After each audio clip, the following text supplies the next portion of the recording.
Thank you. শাসকের আমলে আসলে আমরা কিভাবে নির্যাতিত হয়েছি তার ছোট্ট একটি চিত্র আমি তুলে ধরি। আমি জামাত সেলিম ভাইয়ের দৃষ্টি আকর্ষণ করছি।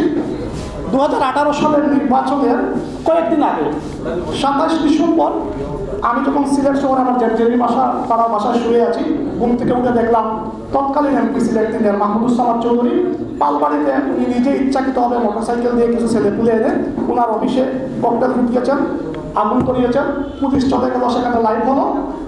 বিএনপি, জামাত এবং সাংবাদিক মিলে 65 জনকে আসামি করে একটি মামলা হলো। সেই মামলায় ফেন্সিগঞ্জ বিএনপির সাধারণ সম্পাদক নেতৃবৃন্দ, জামাত নেতৃবৃন্দকে যেমন আসামি করা হলো, সেই মামলায় শুধুমাত্র আমি বিএনপি নেতার ভাই হওয়ার কারণে আমাকে 31 নম্বর আসামি করা হলো। 6 বছর ধরে সেই মামলাটা হচ্ছে আওয়ামী লীগের অফিস চালানোর মামলার আসামি। আমার সভাপতি জাতীয়তাবাদী আদর্শে বিশ্বাসী, সক্রিয় বিএনপির রাজনীতিতে কোনো পদপদবি নেই আমার মতো, তারপরও দীর্ঘ 3 বছর তাকে দেশ ছেড়ে দুবাইয়ে অবস্থান করতে হয়েছে। শুধুমাত্র আমরা জাতীয়তাবাদী আদর্শের বিশ্বাসী ছিলাম। এটা আল্লাহাবাদ প্রেস ক্লাব এখন আমরা যারা আছি আমরা সবাই জাতীয়তাবাদী আদর্শে বিশ্বাসী, মুক্তিযুদ্ধের সপক্ষের শক্তি। আবার বলছি, জাতীয়তাবাদী আদর্শে বিশ্বাসী, মুক্তিযুদ্ধের সপক্ষের শক্তি। যার পরে এখানে শাহিন মামলা খেয়েছে, শাহিন ভাই মামলা খেয়েছে, আমার সিনিয়র সহসভাপতির উপরে অনেক মামলা আছে, মখলিস ভাইয়ের উপর মামলা আছে। আমরা সবাই আসলে এই মামলা গ্লানিগুলো টানছি। হয়তো আশা করি সূর্য উদিত হবে, দিন আসছে, আমাদের মামলাগুলো উঠে যাবে। আর রাজনৈতিক নেতৃবৃন্দের মামলার কথা তো আর বলার প্রয়োজন নেই, ওনারা অনেক মামলা খাচ্ছেন। যাই হোক, এই পর্যায়ে সংক্ষেপে বক্তব্য রাখার জন্য আমি অনুরোধ করছি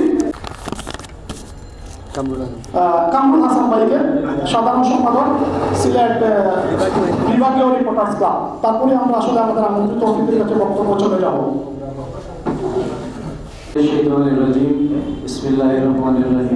জালালাবাদ প্রেস ক্লাবের 50তম প্রতিষ্ঠা বার্ষিকীর সম্মানিত প্রধান অতিথি, সম্মানিত সভাপতি, প্রধান অতিথি, বিশেষ অতিথিবৃন্দ, সামনে উপবিষ্ট আমার সহযোদ্ধা, সহকর্মী, সাংবাদিকবৃন্দ, আসসালামু আলাইকুম। রাজনৈতিক নেতৃবৃন্দ, আসসালামু আলাইকুম রহমতুল্লাহ।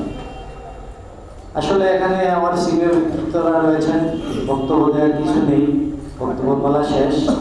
তারপরেও যেহেতু আমাকে 2-1টি কথা বলার সুযোগ দেওয়া হয়েছে, আমি একটা কথাই বলবো, সাংবাদিকরা বিবেকের চোখ, সমাজের দর্পণ। নিউজের মধ্যে আমরা যতটুকু জানি 4টা শব্দ, NEWS, that's mean east, west, north, south. আমাদের চারদিকে খেয়াল রাখতেই হয়। তো আনফর্চুনেটলি আমি যেটা আমার পূর্বের বক্তা কয়েসুদ্দি ভাই যেটা বলে গেছেন যে জালালাবাদ প্রেস ক্লাবের 50তম প্রতিষ্ঠা বার্ষিকী, কিন্তু গত রেজিমের স্বৈর শাসকের আমলে আমি 2016 সাল থেকে আমি বৈশাখী টিভিতে কাজ করি। আমার বৈশাখী টিভির কাজের 19 পর্যন্ত করার পরে আমি বিএনপি গণনার লোক হওয়ার কারণে, কারণ আমাদের সত্য সেলিম ভাই জানেন, জনাব ফয়েজ আহমদ দৌলত তাদের দলের সেন্ট্রালের সহসভাপতি, ওনার বাতিজা হওয়ার কারণে আমার বৈশাখী টিভির কার্ডটা রিনিউ হয়নি। এটা সাংবাদিকতার কাজ না। সাংবাদিক সমাজের দর্পণ, নিরপেক্ষ, সত্য, সঠিক, সত্য, বস্তুনিষ্ঠ সংবাদ প্রচার করে সাংবাদিকের কাজ। কিন্তু আমরা অতীতে দেখেছি কি, আওয়ামী লীগ গণনার সাংবাদিক হলেই, আওয়ামী লীগের তেল মারা সাংবাদিক হলেই ওনারাই সমাজের প্রথম সারিতে।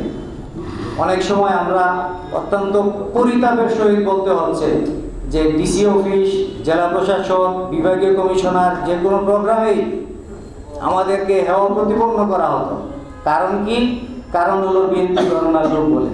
তা আমি বিএনপি গণনার লোক আমি বলতেছি না, আমি এজ এ সাংবাদিক আমি সমাজের সত্যটাই তুলে ধরবো, এটাই সাংবাদিকের কাজ।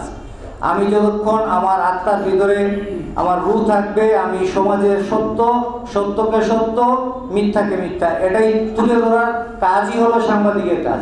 এখানে দল মত নির্বিশেষে, এখানে দলের আমার জালালাবাদ প্রেস ক্লাবের আমার এক ভাই বলে গেছেন যে বিএনপি গণনা, আমি ওনার কথার পরিপ্রেক্ষিতে বলছি, সাংবাদিকরা কোনো দলের নয়।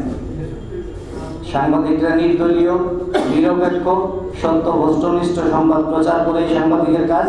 ধন্যবাদ সবাইকে, ধন্যবাদ। আসসালামু আলাইকুম।